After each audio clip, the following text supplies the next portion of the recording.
Hey YouTubers, it's Charlie. So this is going to be my Arrow Flash crossover part 1 video. Just careful for spoilers if you haven't seen the episode yet. They did a whole bunch of Legends of Tomorrow setup as well as a bunch of Flash stuff because this was the Flash episode. Part 2 of the crossover will be on Arrow, so they'll be dealing with some extra Arrow things, so expect some Damien Dark stuff happening too. Like there was the self-contained story setting up Vandal Savage for this episode, but then they each have their continuing storylines like they have Barry versus Zoom, they have Team Arrow versus Damien Dark also going on in the background. Real quick reminder, new round of the Reverse Flash Ring giveaway starts now. All you have to do to enter is be a subscriber and leave a comment on this video. So I'm going to do top 10 WTF just because there's so much stuff, so I'll try to explain Easter eggs as I go along. Starting with number 10, Harrison Wells has a special formula that he's going to try and use on Barry to push him faster. In the comics, there's a formula called Velocity 9 that Edward Claris, the very first Reverse Flash, ends up making to try and make himself as fast as Jay Garrick. He becomes that era's Reverse Flash as a result of taking the serum. On the TV show, it's called Velocity 6.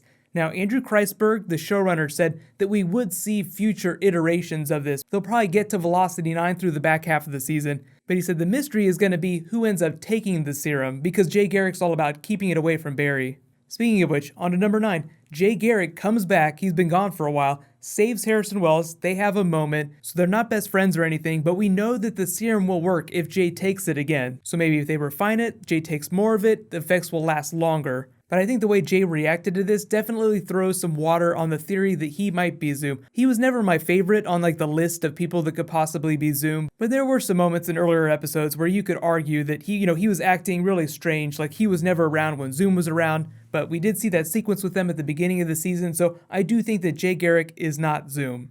On to number 8 though, Patty shoots Harrison Wells. This is so great. Like, oh my god, what did you do? So, a couple big things happening here, a lot to unpack. 1, Patty has absolutely no idea what's going on with Earth 2, what Team Flash has been doing. Joe hasn't told her anything. Caitlin does not know that, so when she says, call Joe, get his help, I'm guessing there's going to be some ramifications in the second part of this crossover episode where Patty's like, dude, seriously, what the hell is going on? That kind of gets into like what's going on with Barry and Patty, like is he going to tell her his secret, what's going on with that? That's like a completely separate matter, but it all ties together like people being dishonest with other characters. The same thing's happening with Iris West knowing about Wally West but not telling Joe. On to number 7, enter Vandal Savage, who doesn't look quite as powerful as he does in the Legends of Tomorrow trailer, but they do explain that every time he kills Hawkman and Hawkgirl, he gets a little bit stronger. His life force grows as a result of killing them. I don't know if they said specifically how many times he's killed them as of right now, like where we are in the timeline right now, but it's probably been a lot. I think in Legends of Tomorrow, that future they're trying to avoid, it's implied that Vandal Savage is almost invincible. Cisco barely manages to get a Highlander reference in before they all go to Star City because Barry feels like this is a magical thing that they don't know anything about. They get there just in time for Barry to save Oliver from Damien Dark's powers. Now, I guess Oliver's tattoo is going to figure in much later. Maybe it'll save him from Vandal Savage, but the Constantine tattoo will be important later this season. But I love the way Damien Dark reacts to the Flash. Like, oh my god, this is so amazing. I can't believe this. It's the greatest thing ever. I totally love what that actor is doing with that character. Thea also slips in one of my favorite jokes. Did I know that we knew the Flash? I guess, yeah, we know the Flash. Scenes like this are really good for reminding you which characters know which other characters' secrets. Not everybody knows everything. Cisco says that he could come up with a better name than Speedy for her. She doesn't want to change it, but let me know what you think Cisco would rename Speedy if he had the chance, because she already teased Red Arrowed Oliver and he shut her down hardcore, so obviously it wouldn't be that. But on to my number 6 WTF, enter Merlin. I love what a theatrical entrance they give him, like the lights flash and he's just like, surprise, bitches! He's the one that explains Vandal Savage, not in great detail because that's what Hawkman ends up doing later. He just says, this guy is immortal, there's no way you're going to be able to beat him, we're going to need a lot of help. He's just there to let them know that Vandal Savage has been around for all of human history. He predates the League of Assassins, which is itself an ancient culture. On the number 5 WTF though, Hawkman to the rescue, just swoops in, grabs Kendra and takes off. He's been in a bunch of trailers, but this is the first time he's actually been in an episode.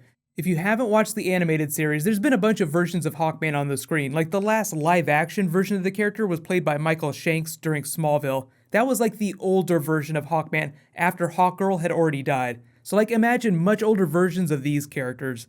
But he explains that Hawkgirl has not emerged, like her powers have not emerged in this life yet. So she has to do the thing that Barry did, believe in herself, let go of all the bullshit baggage, and just jump off the building. Cisco tries like really hard to hold on to her, and I know that they have this romance that they've been teasing between them, but does anybody else feel like this is a little artificial? Like they had that thing with Golden Glider, like he felt really connected to her, but then like just like a couple weeks later, he was all over Hawk Girl.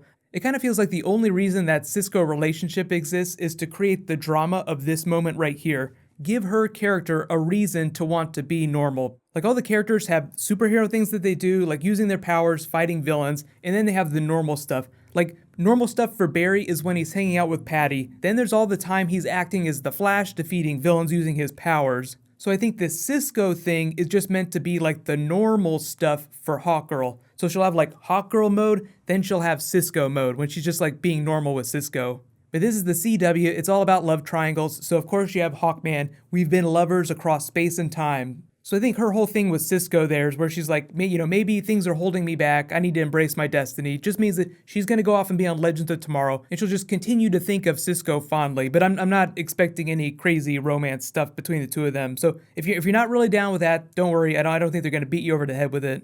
But on to my number 4 WTF. Hawkman explains their origin story with Vandal Savage. So this is a big change from the comic book, so there are a bunch of Easter eggs for Hawkman, Vandal Savage origin stories.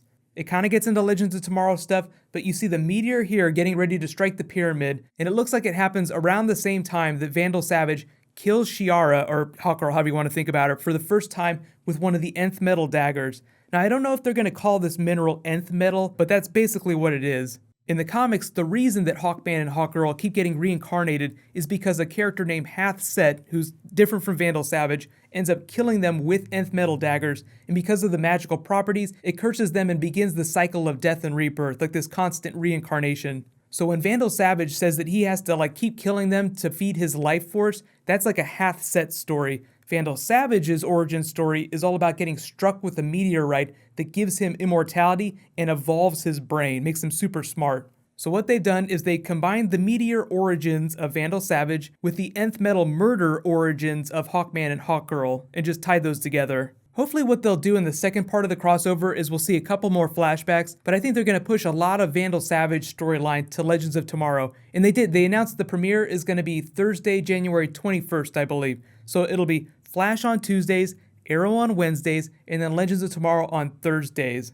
But on to my number 3 WTF, Vandal Savage gets the Staff of Horus. This is just a really powerful artifact. There are a number of Horus-related artifacts in the DC universe. There's the Eye of Horus, which showed up during Constantine's TV show last year, and then there's the Claw of Horus, which Hawkman wears, but maybe not on the show. It's just part of Egyptian mythology, which gets tied up with Hawkman, Hawkgirl origin stories. And for those that are wondering, when Vandal Savage is speaking in a foreign language, that's Egyptian Arabic, because, they're basically saying, he's the Hath-Set character, so he's from ancient Egypt too.